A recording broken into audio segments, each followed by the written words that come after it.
Okay, and we are good to go.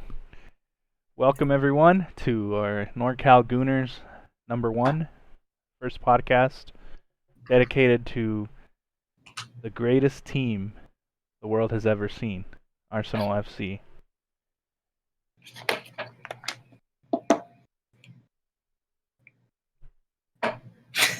Why are you so happy? You know what? Just happy to be alive. Just happy to be, just happy to be here. How All are you doing, right. Serg? I'm doing all right. I'm doing all right. Champions League match was earlier today, the finals, Bayern versus PSG, and I gotta say it's kind of sad to watch Gnabry out in Bayern Munich doing his thing, tearing it up, and winning a Champions League trophy when we let him go for like 5 mil. But it's Yeah, life. could be worse. Yeah, definitely. You could be reliving the Arsenal defeat to Barcelona in the Champions League final. But you know what? True. This is all right. True. One of our boys that we signed on from, I believe what it was, Stuttgart, back in his youth days. Brought him up to be what he is.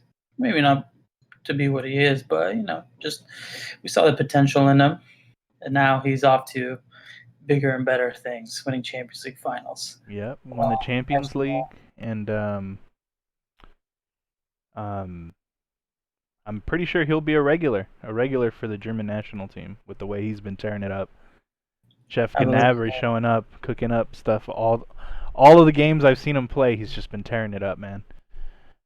just doing his thing. Yep. Especially especially his goal during Lyon. Oh, that was nice, man. That left foot. The weak foot. Yep. The weak foot. The weak foot quotations. Okay. But yeah, I mean, what an exciting match today.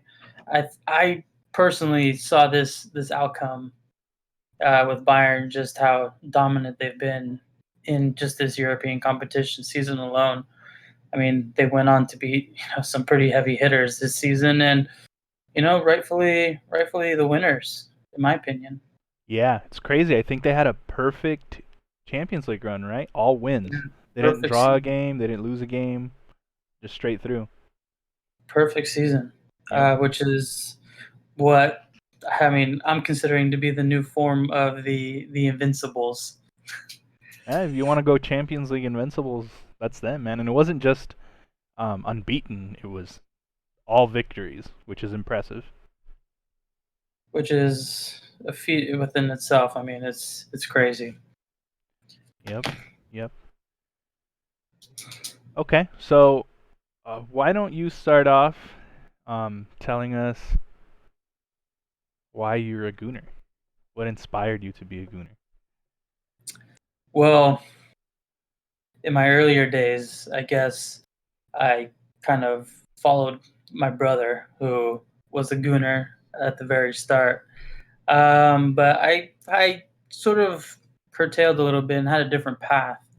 I actually started off supporting FC Barcelona for a bit, and then I realized how boring it is to watch La Liga. And shots fired, I know.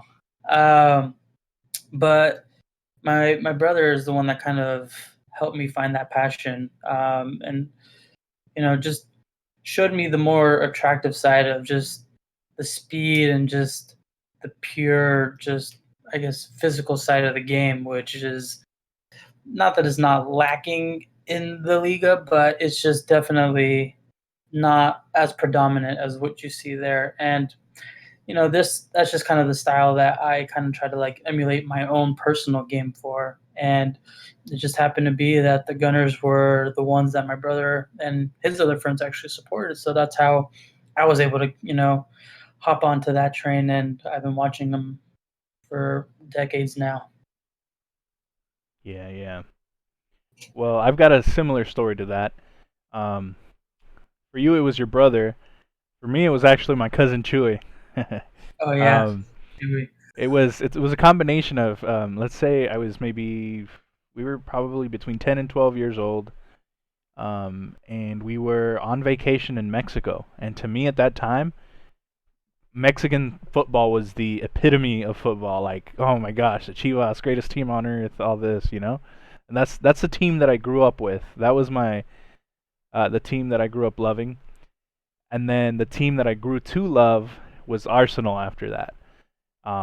It was a combination of Chewy, waking up early one day and putting on the Arsenal game, and it was Mexico, so we'd go down to the little flea market and we'd buy the little like bootleg DVDs that they made at the flea market.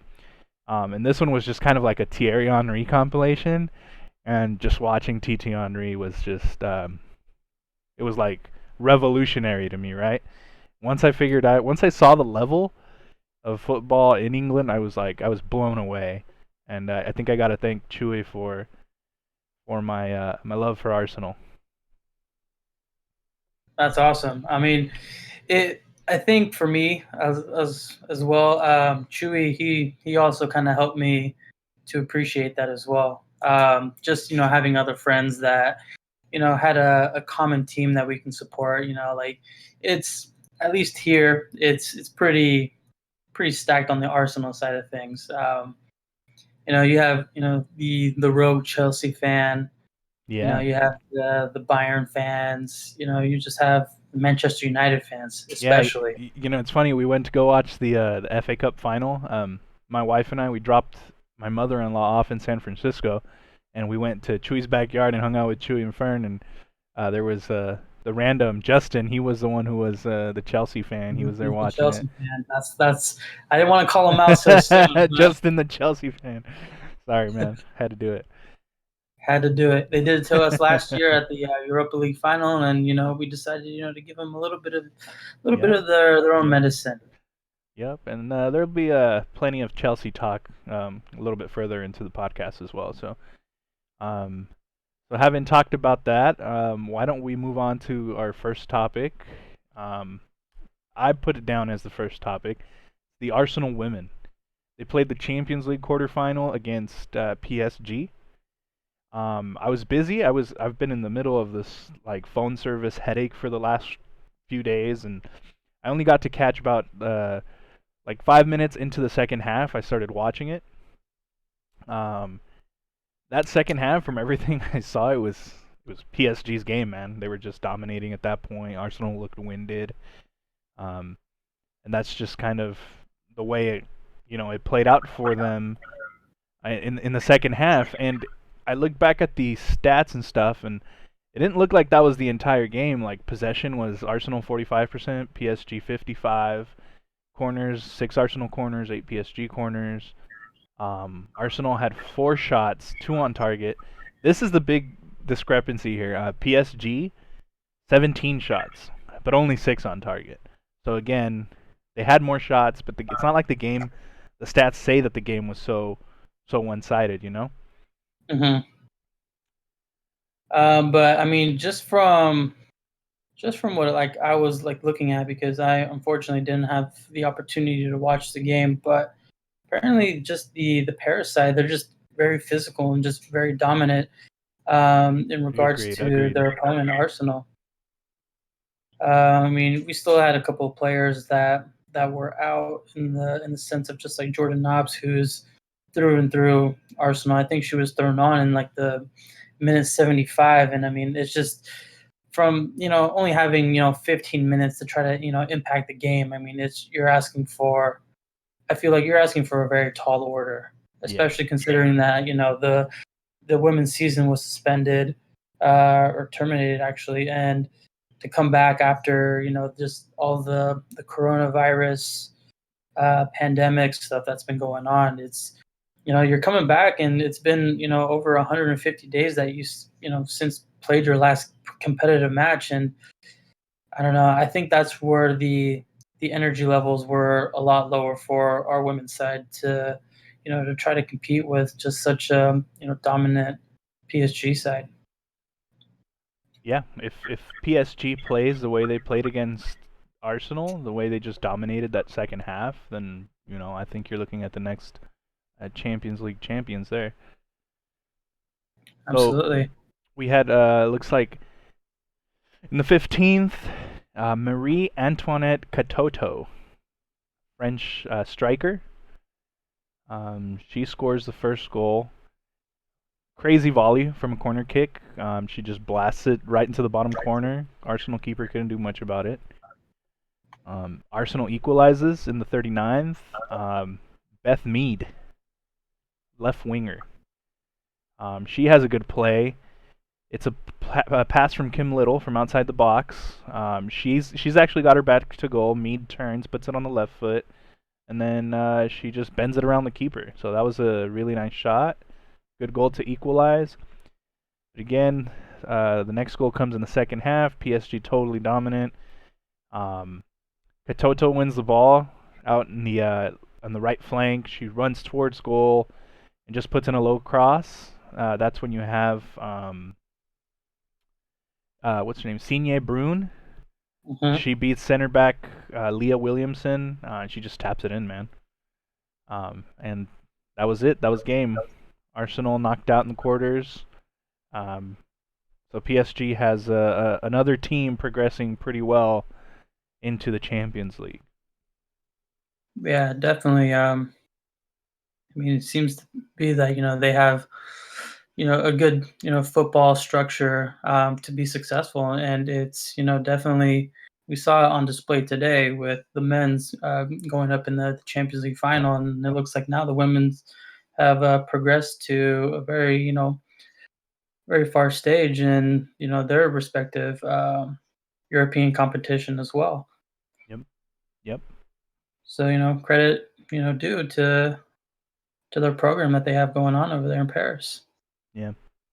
So congratulations to PSG and a good job, well done to Arsenal women who made it to the quarterfinals of the Champions League. And moving on, let's see. I've got the next topic down as the popular one. I know we're a little bit late to the party here, but I wanted to bring it up, add some content here. Arsenal staff redundancies. They said they were laying off. Well, they call it redundancies. I think it's just another fancy word for layoffs. 55 people, including Francis. I don't know if I'm saying this right. Kagigao. That's the scout that was credited with discovering Cesc Fabregas, Hector Bellerin, and Gabriel Martinelli. What do you think about that? I mean, it looks like there's a lot of change going on in I guess the structure of just how the team is being operated now. I mean, before it just used to be this very very coveted just scouting system, but now it looks like they're trying to move towards like maybe working with just more agents. Um, and I'm kind of torn in between the decision because like at one point you want to be able to find the best world talent to try to make our team the best as possible, and to potentially have the next Messi, the next Ronaldo, CR7, and on the other hand you're working with these agents who are going to push for their agencies to make the move to London and wear the famous red of Arsenal colors, and it just maybe just makes more sense on the business side of things for the club to go forward. Given that we are going through this global pandemic, I don't know.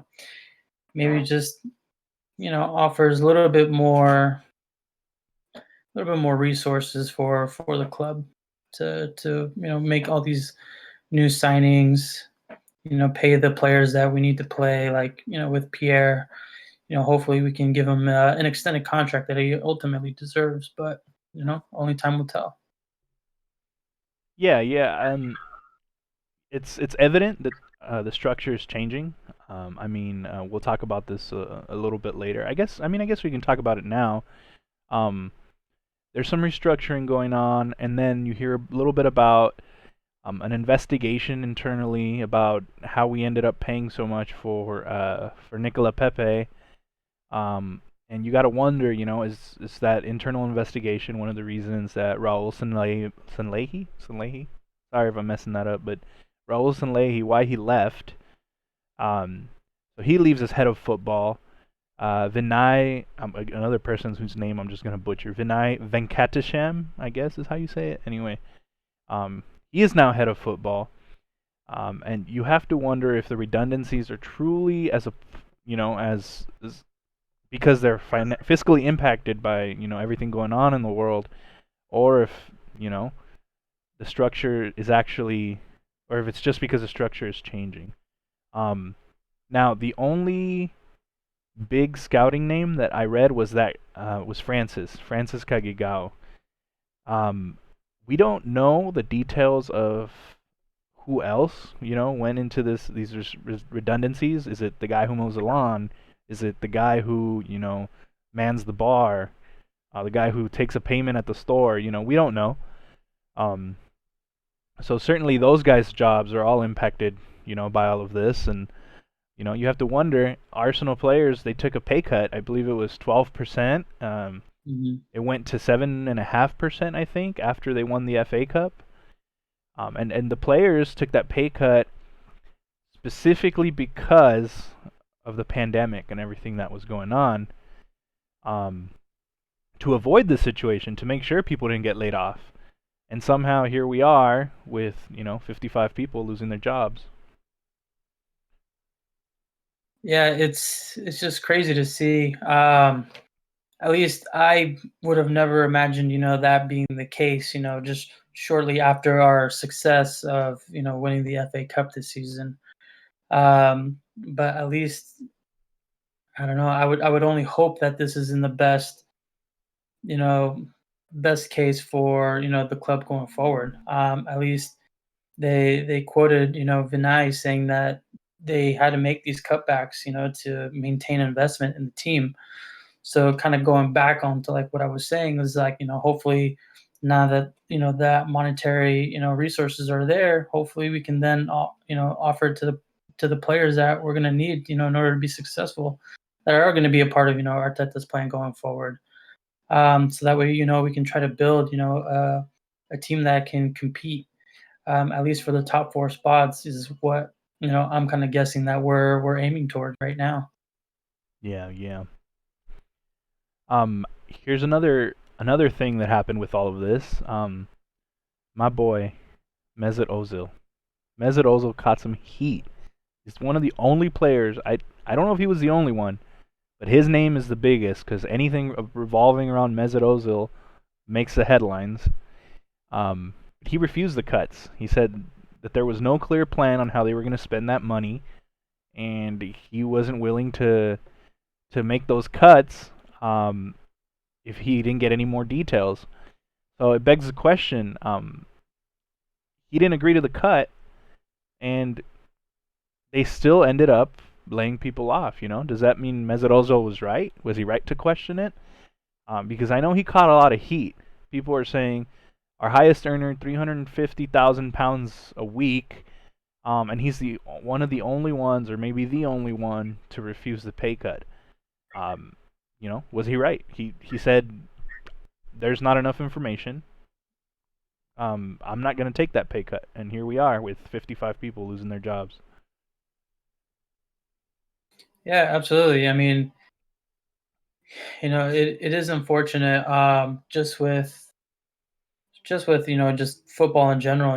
It's always kind of evolving, with just the amount of money that's being thrown in, and then the unexpected changes, with the pandemic that's going on. It's just it's ever evolving, and I'm sure Arsenal has also taken financial hits just from just TV rights in general, and just obviously not having the stands in the or fans in the stadium, to generate those kind of key revenue streams for them. So I feel like just to kind of play devil's advocate, just kind of advocate for you know having those changes, just to kind of compensate for all of that happening. Um, and it's unfortunate, that we've had to have these, redundancies, but also, the club's got to try to do its best that it possibly can to try to stay afloat. And hopefully, with that being said, it will allow for for for fans to eventually start coming back to the stadiums to be able to generate some kind of revenue for the club. And I mean, it looks like they've also done a lot of just like a lot of refinancing of the debt that the stadium has accrued to kind of help, with the significant financial support of the structure for the club itself. At least that's what the Kroenke Sports and Entertainments, who of course Stan Kroenke is the owner of, and they have been quoted, at least in this article that I'm looking at right now, that they have gone and refinanced the stadium debt to give them that financial support. Yeah. Um, I think we can't talk about Stan Kroenke and Kroenke Sports without pointing out that Kroenke Sports in general is worth, I believe it was $8.3 billion.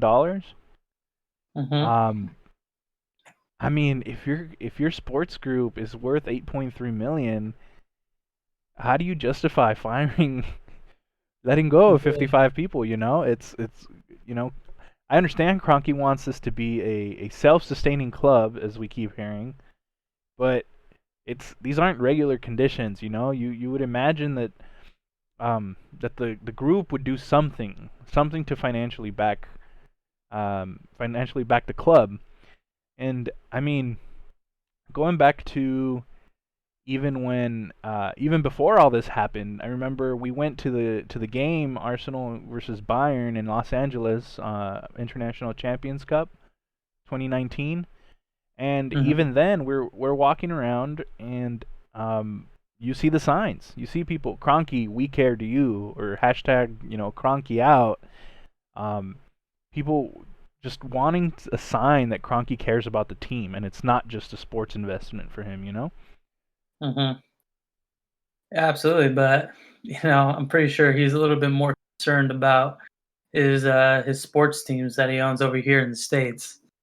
Because I Yeah, mean, someone's got to pay for the Rams stadium, brand new one that they're building right now. So I don't know, maybe his sights are set somewhere else. yeah, yeah. Very well could be. Okay. Well, let's see. While we are kind of talking about it, I'm gonna go ahead and I'm gonna bring up let's see, just a couple pictures here of when we went to the game. Let me see. What do I got here? All Yeah, and right. I mean that was a great time. I mean, back in 2019 when things were easier. Yeah, we were walking around the stadium. So I've got a picture up, David, just from super far. I zoomed in. It's kind of blurry. Just the players warming up. Us in line to get to the merch. By the time we got there, they were out of my size for everything. Actually, I got this top right here, so super happy with that. A couple pictures. We got Gunnersaurus. Took a selfie with him. Look how happy I am right there. And then kind of one. Ray Parler walked in our section too. Oh yeah, Over there, Ray Parler walk. Actually, that's Ray Parler, right? Arsenal, If you Arsenal look legend. right here, Ray Parler walking in front of Gunnersaurus right there. Hmm. We gave a little shout out to Ray because I recognized him, I believe. Yeah, He gave us a good old I didn't thumbs even up. notice he was there. I was like all fascinated with Gunnersaurus, and then I just heard I heard you yell, "Hey, that's Ray Parler!" I was like, "What? Where?" Yeah, and I think I said it loud enough that he actually ended up turning towards our Yeah, section, yeah, and then he gave us the good old thumbs up. yep. And then, so the picture I have up right now, I believe this picture was right after Mesut took the corner, and so we're we're sitting pretty damn close to the corner, and I just remember all three of us You know, he goes to take that corner kick right next to us, or right in front of us, and we start yelling, "We got Ozil!" And he like kind of like looked up and like gestured that he heard us, and then he took the corner, and that was to me like it was amazing. My favorite number 10 just like looked up and acknowledged us. It was great. There we are, right here. This one is us standing in front of. You could see where our seats were. We're just holding the scarf in this one. And then I've got a video here. This is Nketiah's winner. Let's see if it'll play, and hopefully it's not too loud.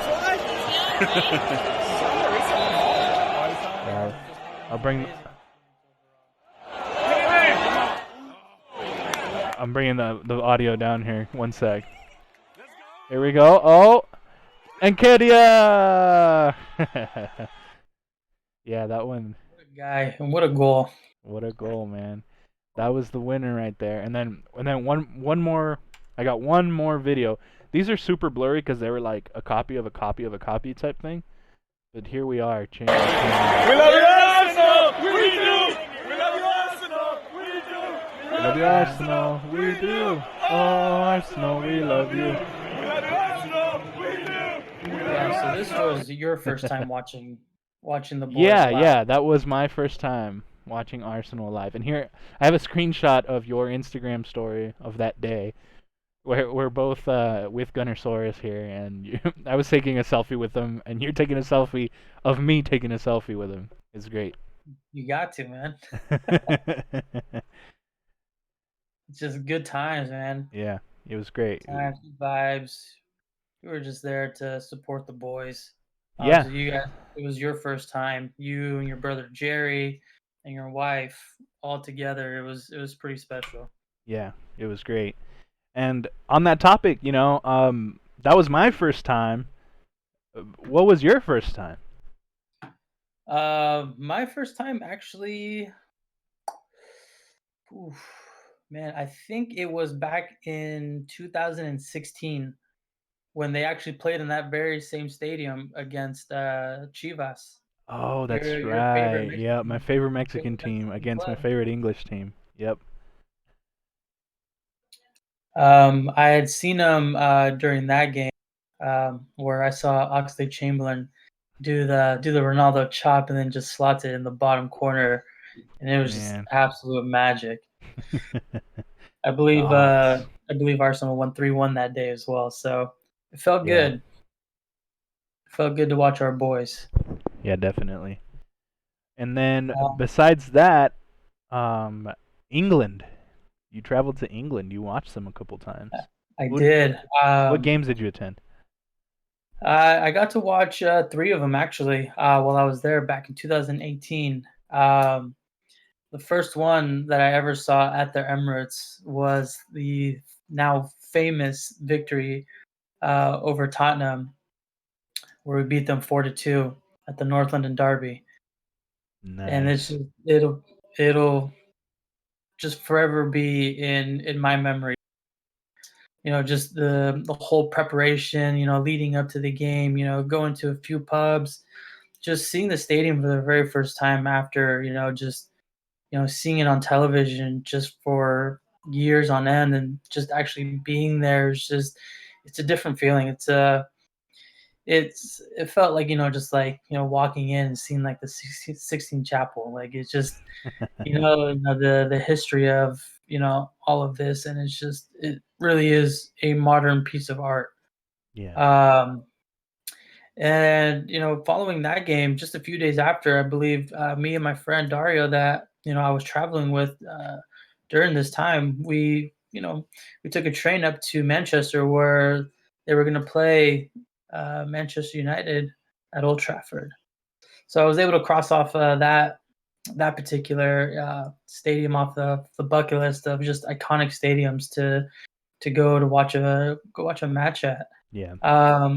It was an interesting game to say the least. It was very chaotic, but it was such an experience, just to be with the away fans and just not being in a home setting. It's very different. Just you know people just bantering back and forth, and it was great. And then just a few days later, that was the last game that I watched, was the one back at home again, when we played Huddersfield, who then got relegated later that season. But Yeah. it was a beautiful goal by my boy Lucas Torreira, a nice little overhead kick, and it was Yeah, just I remember that. Man, mental. I was looking for you in the stadium. I didn't see you. I could see myself when I go back and I watch the highlights of that particular game. You'll have to show them to me. Can I? Absolutely. So I've got to confess something to you. There was a time in my life where I did not want Manchester United to lose, and that was when my boy Chicharito Hernandez was there. Of course. And I'm not saying I didn't want United to win all the titles and do all that shit.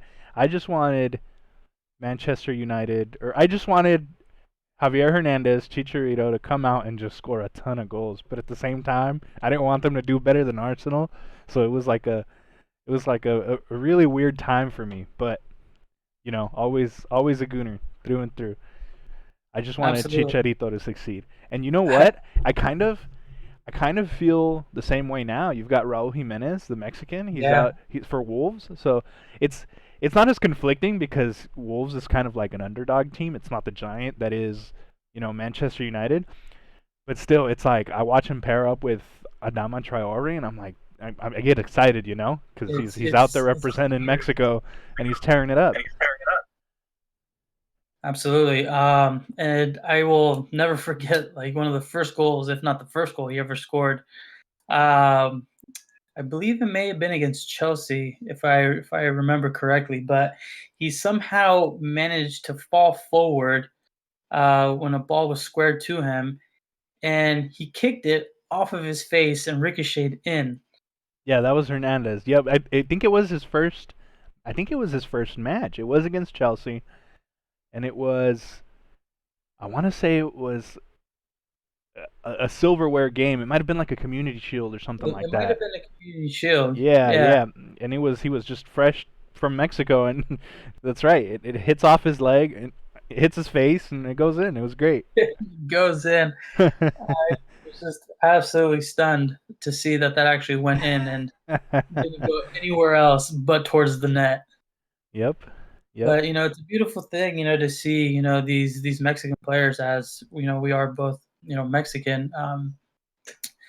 Just to see that they're making an impact on where the more competitive leagues are held, which is out in Europe.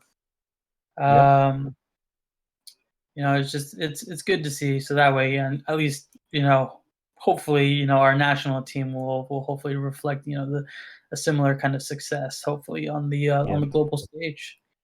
yep. And I do have to say, I know you mentioned that we both support the Mexican national team, but we are both Mexican American, and so Hmm. there's a certain amount of support towards the U.S. national team that comes along with being Mexican American, right? It's like that thing where you're like you're too Mexican to be American, but too American to be Mexican, right?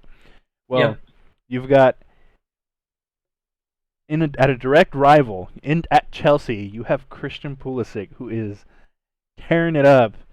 And I watch him, and I wish Christian Pulisic so much personal success, but it's like just don't do it so well for Chelsea. I don't know. It's like I want him to succeed, but a direct rival in the same city. It kind of hurts, but it's like I want Pulisic to do good. Yeah, I mean, I think we all want him to do well. At least in the days that, like, I remember Clint Dempsey when he was playing for Fulham. Yeah. I think he made like maybe like 150 appearances or so for them. But every time he scored, I wanted him to do well until he decided he wanted to transfer over to the northern side of things over at Tottenham, and then that's where I didn't want him to do so well. Yeah, exactly. Yep. Once a Spur, always a loser. That's true. You heard it here first. That goes for Adebayor, who, Yeah. man, that guy. Yep. Well, so going on to kind of like the kind of like towards our last topics here. Let's talk a little bit about transfers.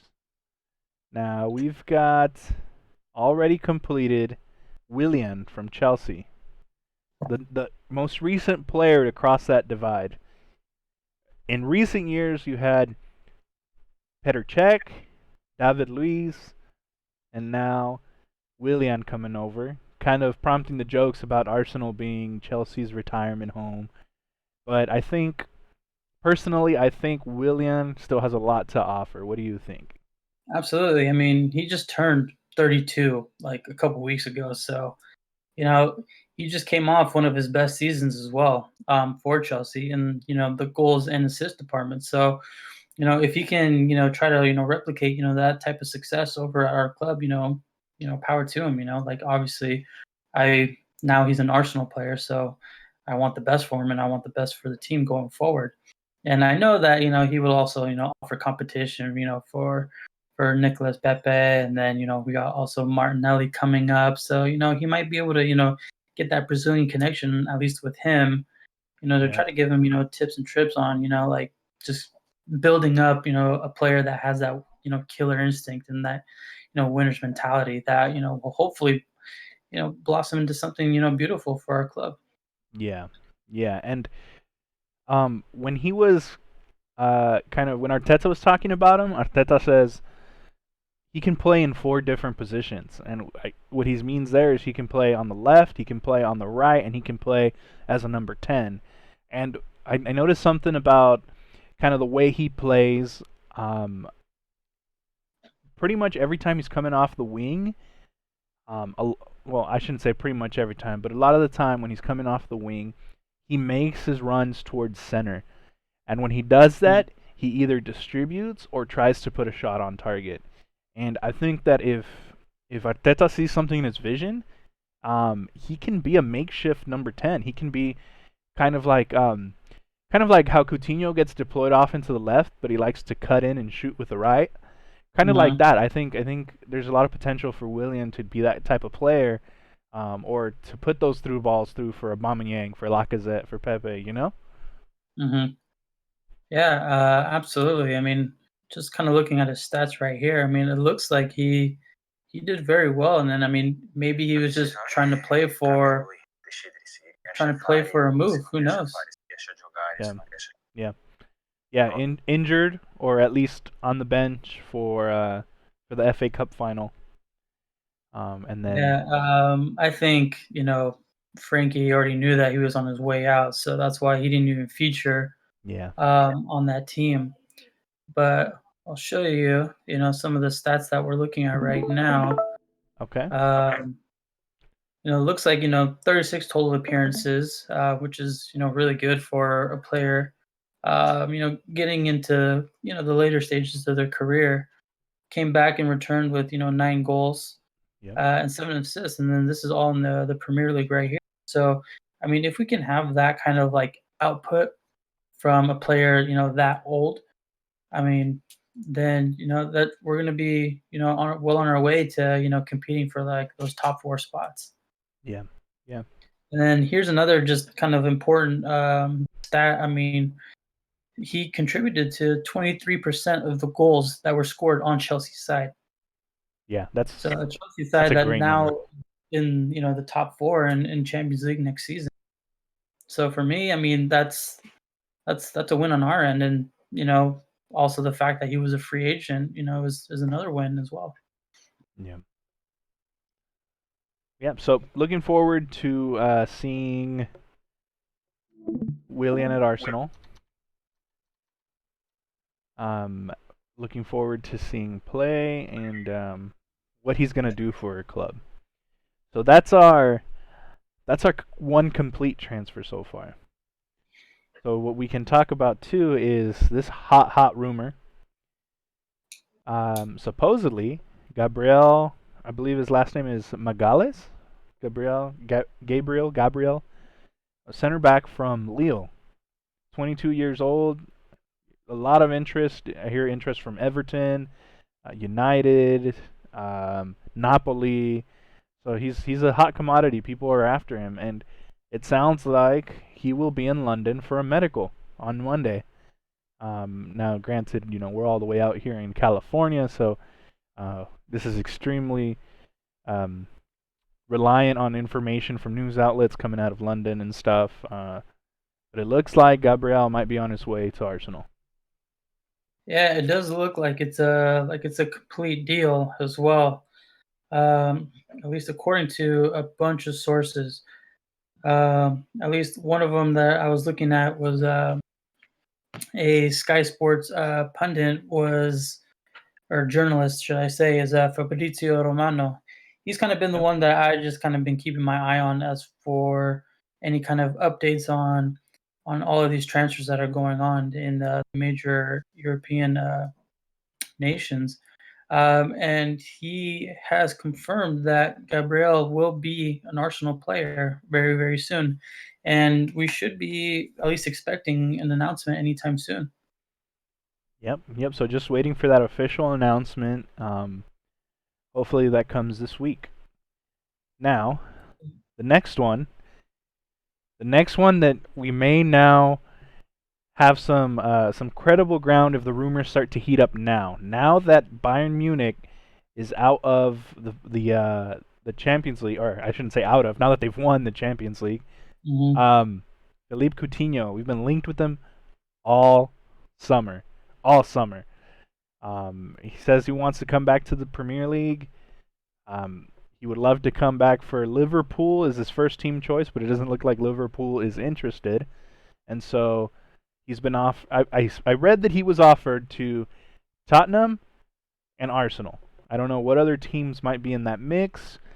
But at the same time, more recently, the last couple days, I've seen that Ronald Koeman, the new Barcelona coach, wants him to stick around. So who knows where we are with that rumor. But Philippe Coutinho to Arsenal, would it be a good transfer? I would say yes. I mean, he would give our attacking force that creative outlook, and I think with the front three that we could kind of mix in and out. I think it would be devastating either way for any opponent. Um, I could even see him racking up over 10 assists for the season if we're able to secure services at our club.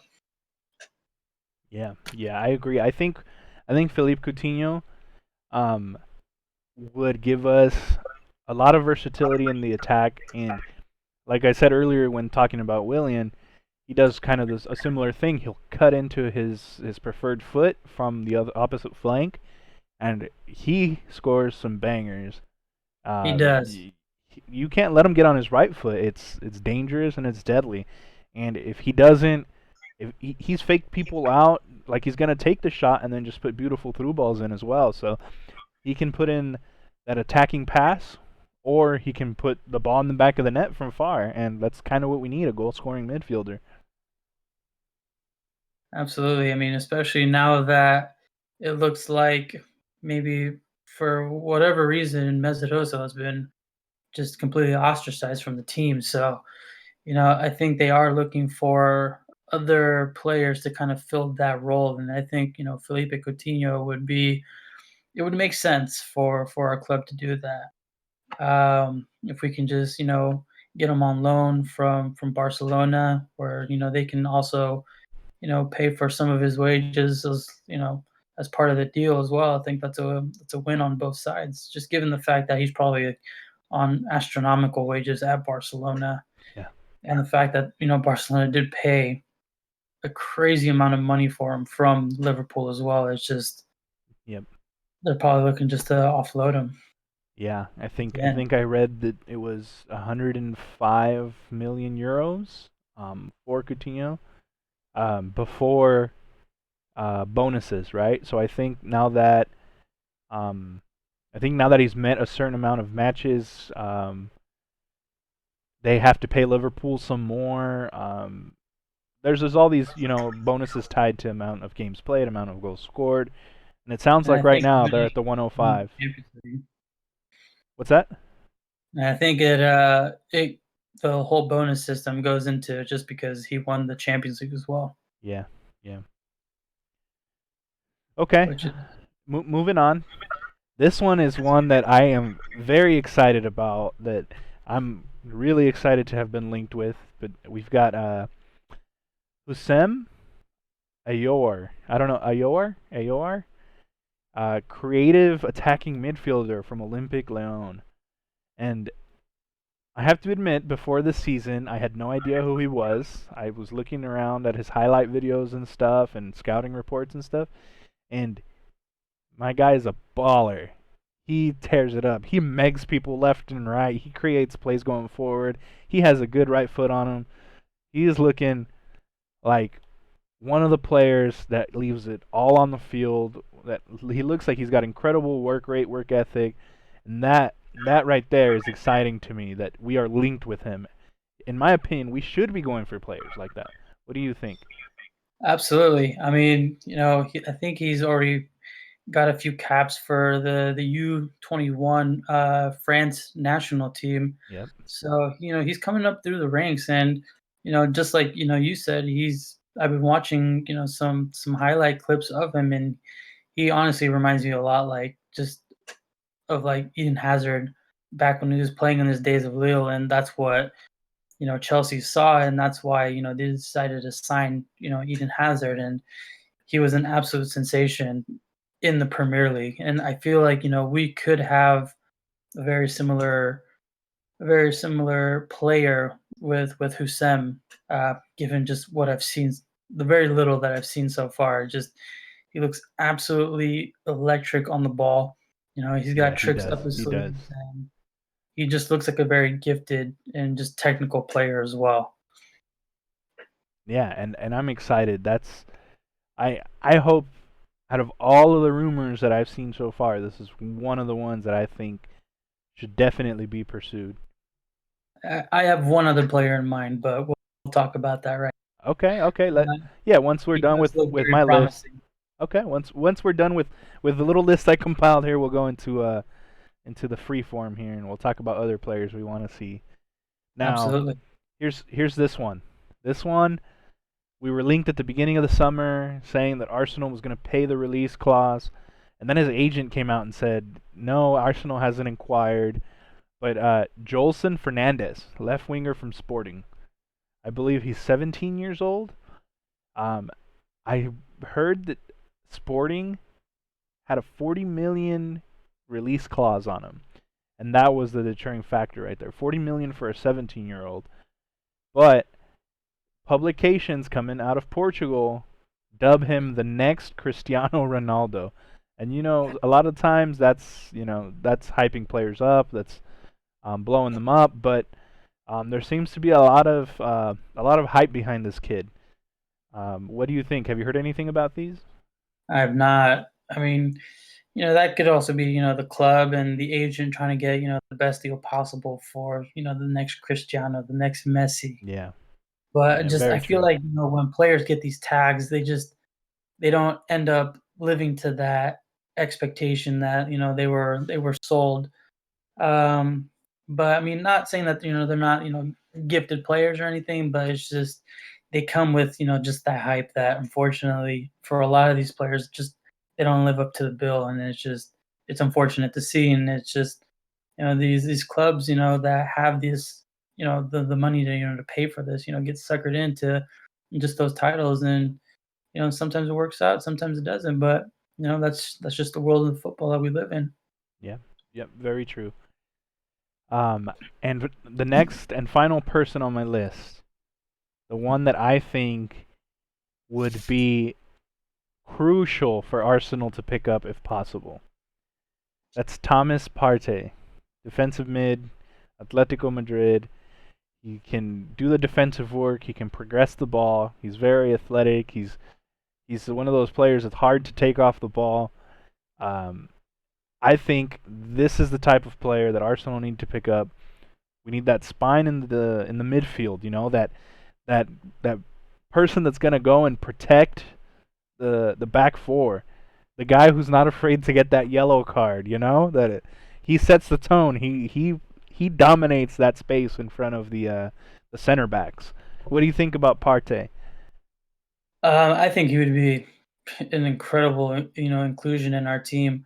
I felt the same kind of like hype after the World Cup when Lucas Torreira was, buffing, Cristiano Ronaldo off the Yeah, ball. yeah, I feel like we need to have, that type of presence in our midfield again. I think just with the injuries that Torreira has picked up and just the lack of game time, I think he's looking for an exit, and yeah. with him, potentially leaving the club, which would actually make me very sad as a fan I know. of him I'm a personally. huge Torreira fan. He's awesome every time he comes on. I think if he were to leave the club and we were able to pick up Party, I think that would be a good business deal for both ends. Just because we need that strong defensive, that Roy Keane, Yeah, the enforcer. that Patrick Vieira presence back in our team again. And I feel like we did have that with the run of games when Unai Emery was starting Torreira very frequently, and I think he just kind of fell off after just that brief stint of injuries, and then just with the whole pandemic. I just feel like he's kind of lacking that confidence Yeah, to be a figure again for our club. yeah, and it's a lot to do with the tactics too. If you play at three center backs, that means that your left and right backs are left and right wing backs, and that forces you to play kind of the double pivot, right? Just two midfielders. Um, and if you're playing like that, there's no room to dedicate the defensive work to one of those midfielders. At least not in my opinion, not if you don't have the other midfielder be somebody like AR who can progress the ball and then pass and distribute, or be a force up top, be somebody who can create plays and stuff. And so the way that Arsenal had to play at the end of the season, in order to just kind of to save the, not necessarily save the season, but come out and have an idea of what we're gonna do next and where we're going. You had to sacrifice Torreira's role, and that's why um, Granit Xhaka, who progresses the ball forward with passes, and Dani Ceballos, who progresses the ball forward by dribbling and carrying. Um, those were our two options in the midfield, and they worked out well in that sense. I feel like they are both very gifted and talented players individually, but I fear going forward, if that's going to be our center midfield pairing, then we're going to struggle to keep the opposition out of the back part of the pitch towards our goal. Yep.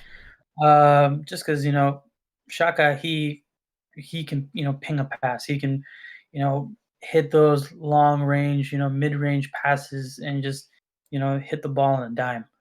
Yep. And then you got like you said, just the dribbling capabilities of Dani Ceballos. But I just feel like we lack a little bit of muscle and a little bit of just like lacking of like decision making as well. Because I feel like when just I hate to pick on Shaka, but in some cases he's just committed some of the most just insanely Yeah. difficult challenges like that has put us in a particular spot that we don't want to Yeah, particularly find ourselves he's in. caused a couple penalties, I think, this season alone. Absolutely. Questionable challenges, questionable decisions, but yeah, that's not the position where he thrives. I think Granit Xhaka would really thrive if he didn't have to worry about coming back and defend. I think so If too. we had Thomas Partey right behind Granit Xhaka could focus on moving the ball around, giving passes. Maybe even we'd see more through balls from him, more passes straight at the forwards, more distribution, because he doesn't have to worry about sitting so deep. But until we get some more transfers, we won't see him kind of develop that game if he has to sit so deep. Yeah, absolutely. But I think just adding the spine to the team is just absolutely just instrumental in just having a successful team. Yeah, yeah. And Thomas Partey was the last one on my list. That's who I've got. You got any more notables you want to talk about? I mean, I have like a fantasy team that I would love Oh, okay. You got the team set up and everything. All right. no, Okay. they're just a couple of players that I wish Arsenal would look a little bit more closely at, or Okay. just consider a little bit more.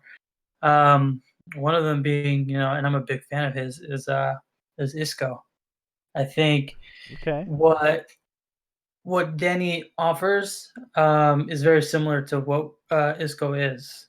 I just think that Isco is like that forward going player that is gonna make those deep runs and cause opponents' defenses a lot of trouble, and just another body that they have to try to pick up. Yeah. And I feel like he would be exceptional. I think just maybe the physical side of the game might be lacking.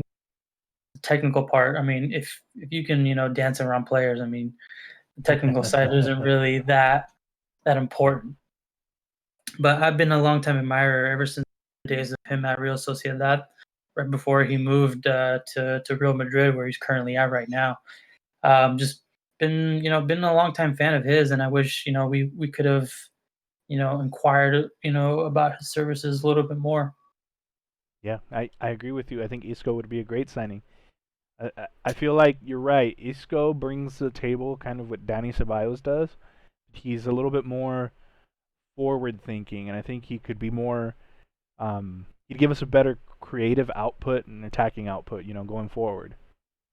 Yeah, absolutely. But he was definitely at the top of my list for potential transfers for us as well. Okay.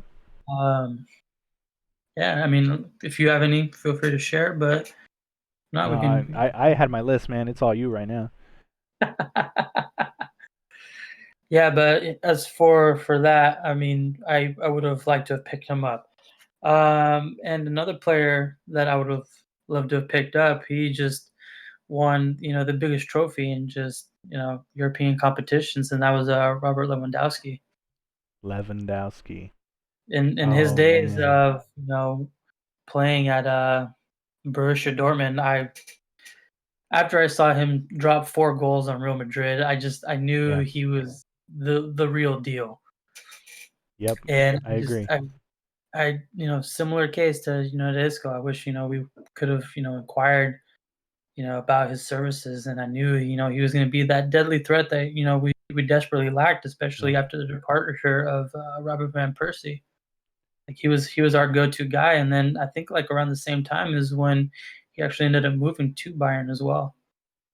So I mean, I wish he would have been a fantasy player to have at the club for sure, because I think he would have added the same amount of goals that like Pierre has been adding to our squad as of recent.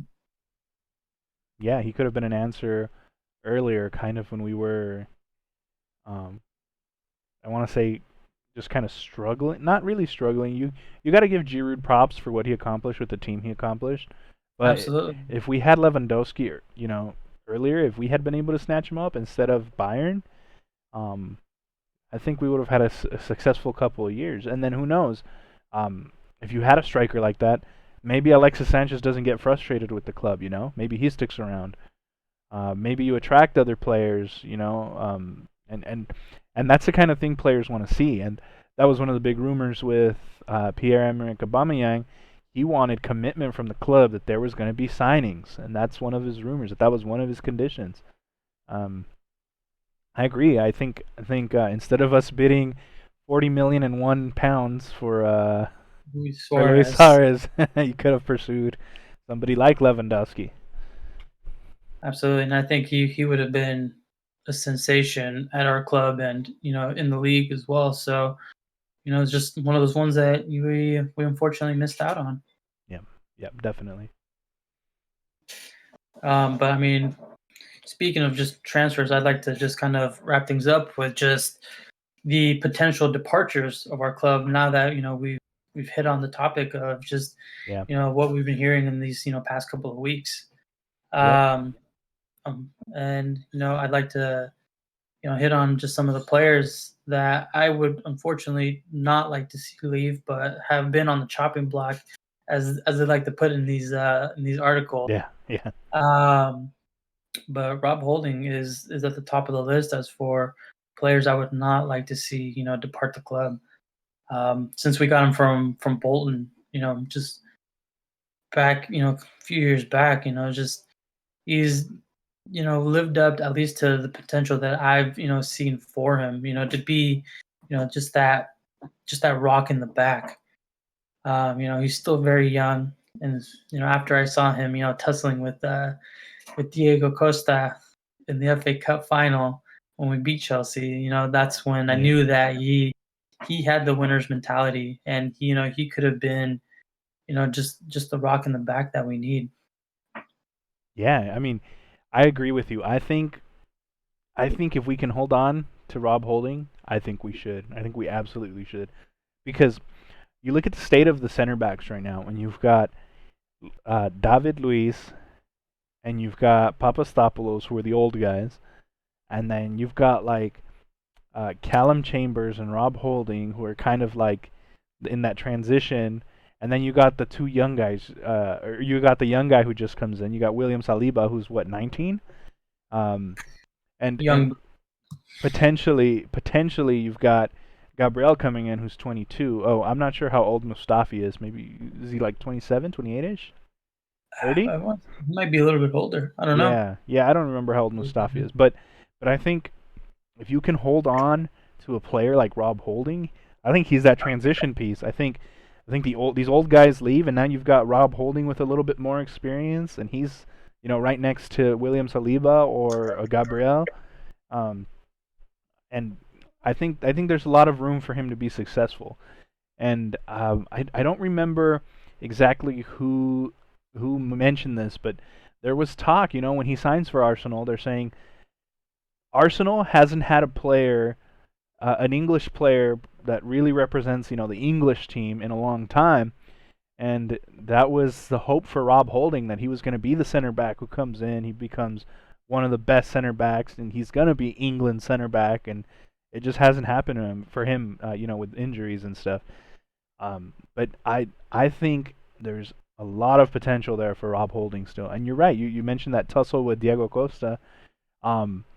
He doesn't care, man. He'll go in. Yeah. And I've seen him body players for no reason, and it's great. It's great to see somebody who's not afraid to let the strikers know, like, hey, I'm right here and you're not getting past me,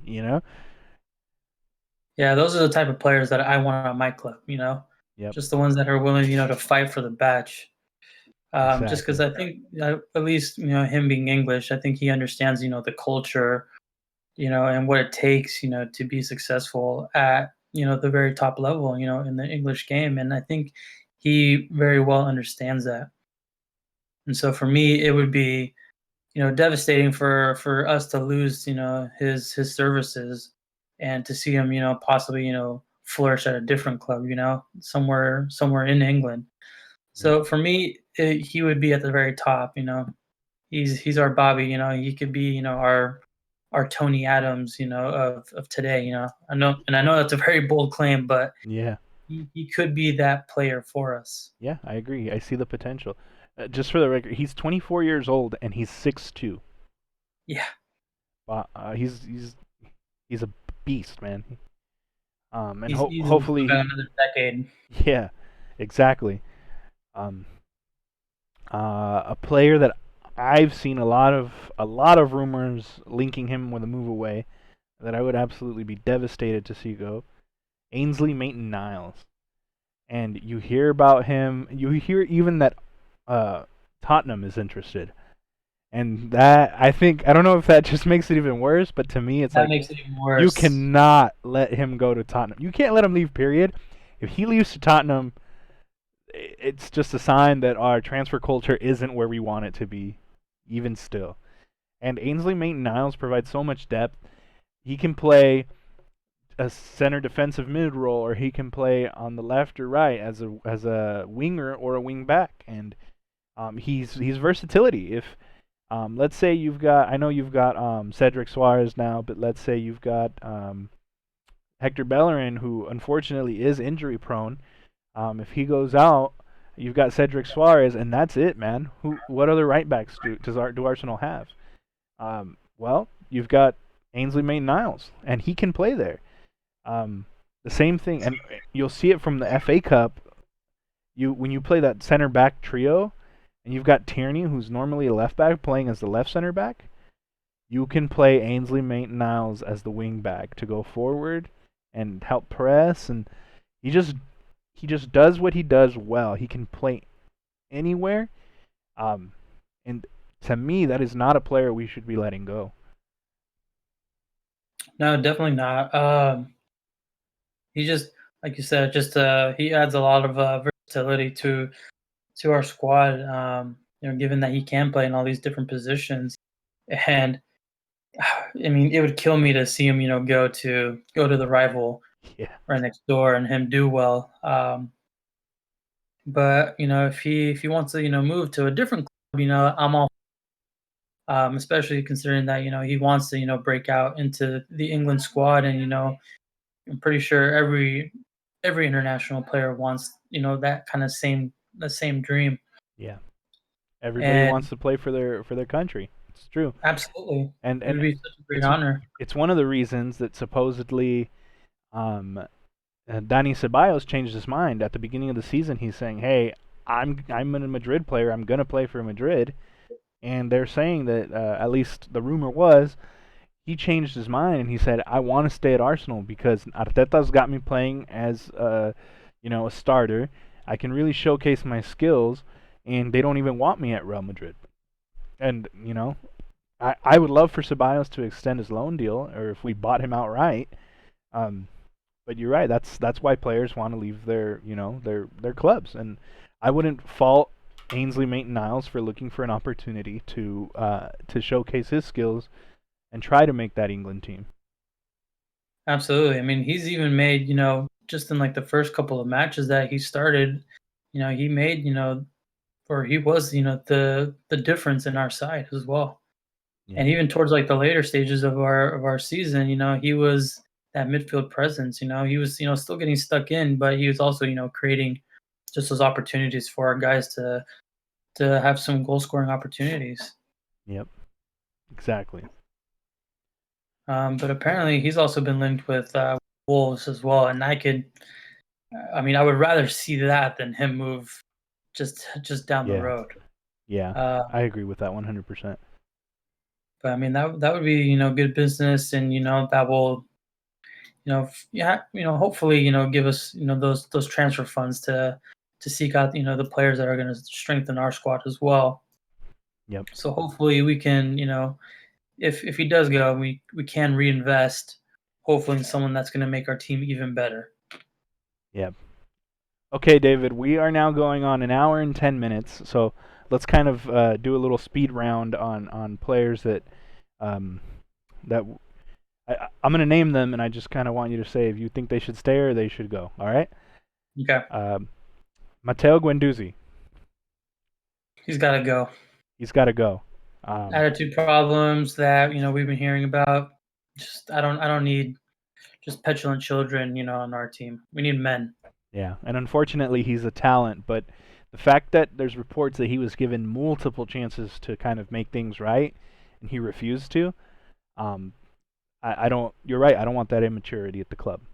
Absolutely. Next, I want to see. I want to ask you about Callum Chambers. Callum Chambers, I mean, he can play right back, but ever since that game against Swansea when Jefferson Montero just absolutely destroyed him on the right back, I don't trust him there. I think if we could use him as a utility player, I would see him as a center back, as a center back, as he did for Fulham at his loan spell. Yep, and Fulham, one of the clubs to be rumored to be interested in him. He was there. What was it, 2 or 3 years ago? But he was. He was there 2 years ago now, Yeah, and because it was the last season that Ramsey was with us. yeah, and so that's one of the um, that was one of the transitions that they had him do. He's because he is a center back, and I saw Fulham started playing him as a defensive midfielder, and they liked him there, and they're interested in his services from what I've read, in the transfer rumor mill. Um, Absolutely. so I think that's one player who we could take the opportunity of a club, being promoted and look to strengthen and, make an offer for a player like that. Absolutely. And two players who are still on the books but aren't or spent the last season on loan, Mkhitaryan and Mohamed El Neni. What do you think? They both got to go. Um, I mean, from what we have been able to see from Mickey, at least, he looks like he is actually flourishing in the Serie A, Yeah. and at Roma, and it does look like they have expressed interest in wanting to keep him. Yep. So Definitely. hopefully we can strike a deal with AS Roma to try to get him off the books to free up those resources as well. Yep. And El Neni, he just strikes me as just like a good squad player. Like he's not gonna do anything exceptionally brilliant, but he's do his best to try to Yeah. solidify the midfield. Yeah. I agree. Um, those are the four players I can think of. You got any you think can stay or go, or Socrates. Socrates can go. We have so many center backs now, man. Pablo Mari's going to come back too, and Mm-hmm. if we sign Gabriel, it's just I'm sorry, but there's no room for Socrates anymore, man. In We my have a opinion, lot of anyway. center backs, but I feel like they're very, very average. Yeah, And what we need exactly. is just exceptional talent that's just going to add that steel to our club. Yep. Um, Last one that I'm going to throw out, and it's going to be somewhat controversial, but I've been seeing reports that Lacazette might be on the chopping block as well. I've seen that too, man. I've seen Lacazette to Juventus. I've seen Lacazette to Atletico Madrid. So, Um, here's my opinion on that. I would love to keep Lacazette because I believe we have not seen a Lacazette at his full potential with good wingers and a good midfielder distributing right behind him. And I mhm. think that if we can get that, we will start to see a great output from Lacazette. Um, now, if Pierre Emerick Aubameyang signs and Lacazette says, because you never know, maybe one of the conditions is he wants to be the center striker again. And Lacazette says, okay, Pierre's going to be the center striker. I want to look for another team. Then I support Lacazette's decision. I don't want to see him go, but if he's doing it to better or to put himself in a better situation, because you got to remember he was left out of France's 2018 World Cup squad. Mhm. And if he's trying to avoid something like that happening again, then I totally respect and support Lacazette's decision.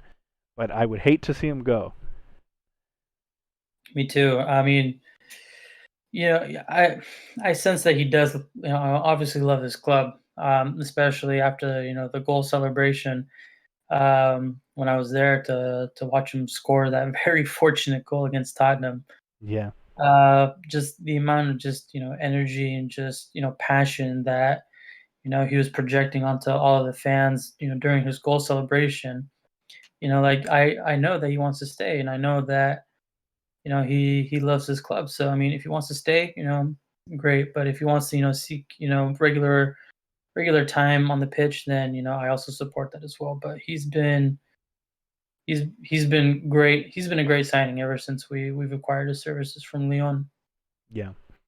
Yeah, I agree. And one thing that I noticed that was just amazing that one of the things that I really commend Lacazette for is um, last game of the season versus Watford, Aubameyang scores, and Lacazette tells him two more. He goes, two more for the Golden Boot, man. He's like, you can do it. Just two more, and it's your trophy.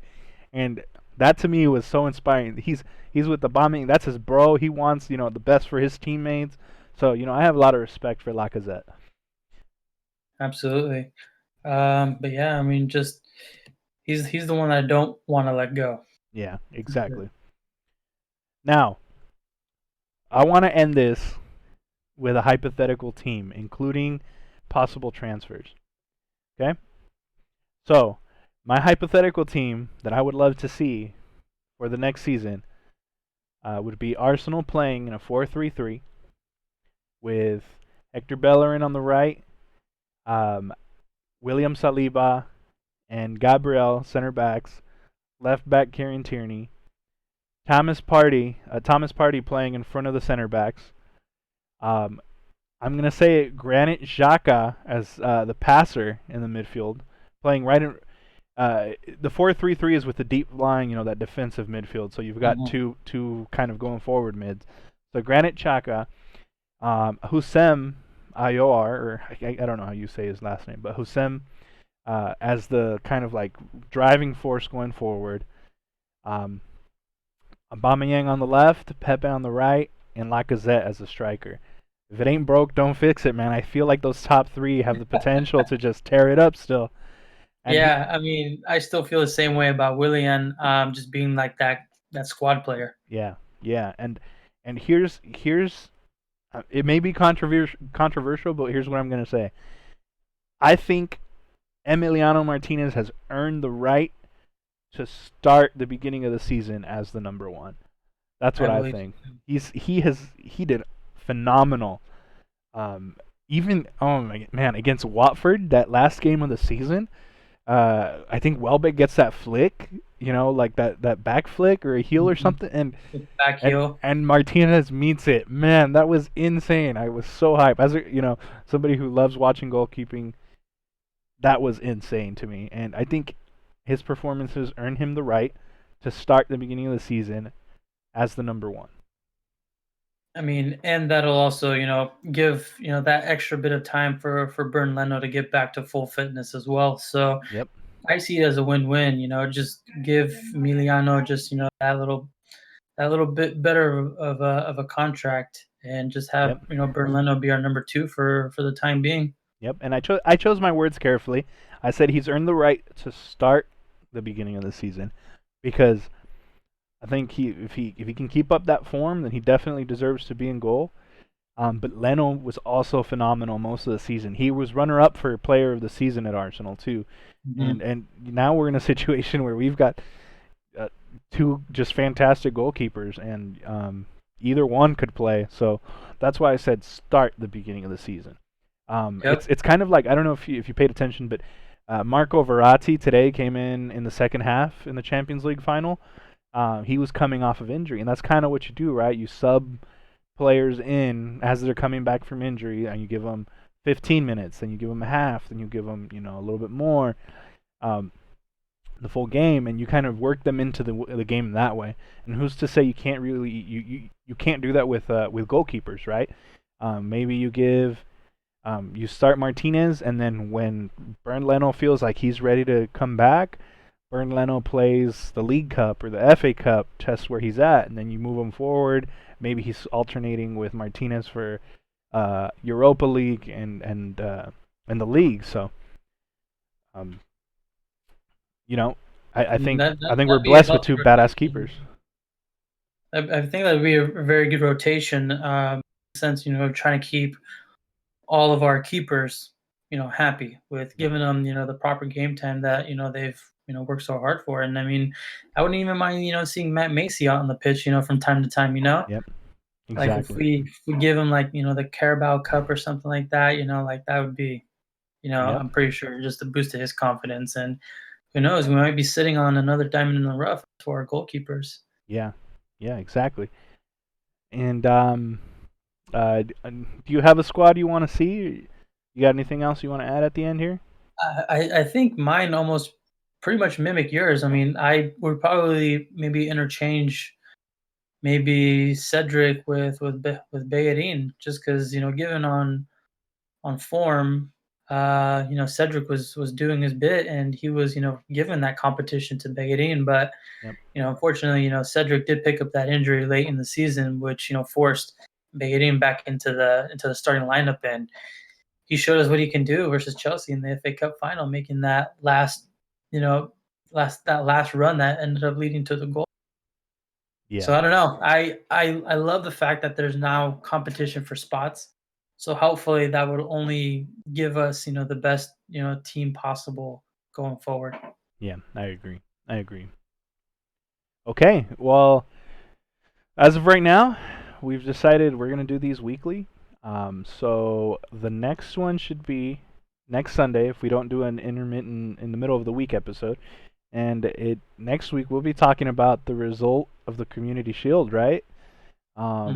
Next Saturday, the 29th, is when we should. We can do a preview leading up to it. That's right. We can do a preview. But definitely a post-analysis of just that match and anything transfer related as well. Yeah, definitely. Okay, well, let's go ahead and sign it off, man. So look forward to doing another one of these with you, and we'll see you soon, man. Absolutely. Thank you for watching. If you watched all the way to the end, comment, like, subscribe, all that good stuff. Help this become something that we can do on a more regular basis. Yeah, let us know which ones of our takes were terrible. Let us know what you agree with. Yeah, any criticism is welcome. Bring it on. Yep. All right. Well, thanks for watching, guys. Thank you for watching.